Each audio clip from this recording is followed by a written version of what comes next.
Hi friends, welcome back. இங்கே பாருங்கள், இது யூகேரிஸ் அமேசானிகா. மறுபடியும் ஃப்ளவர்ஸ் வந்திருக்கு. இதில் இவ்வளோ அழகாக இருக்குது பார்த்தீங்களா. டேஃபோடில் ஃப்ளவர்ஸ் கூட இந்த மாதிரி தான் இருக்கும். இது வந்து யூகேரிஸ் அமேசானிகா. இது வந்துங்க அரோமேட்டிக் ஃப்ளவர்ஸ்.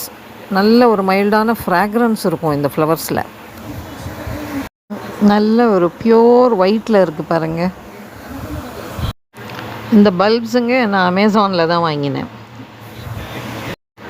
ஆச்சு ஒரு 7 இயர்ஸ் ஆகிருக்கோங்க இந்த பல்ப்ஸ் வாங்கி நான். இது என்ன தெரியுங்களா? இது கிளீவியா மினியேட்டா. இது பாருங்கள், இடுக்கில் வந்திருக்கு. இதுவும் ஃப்ளவர்ஸ் இப்போ தான் வந்திருக்கு. ஓகேங்க, பாய்.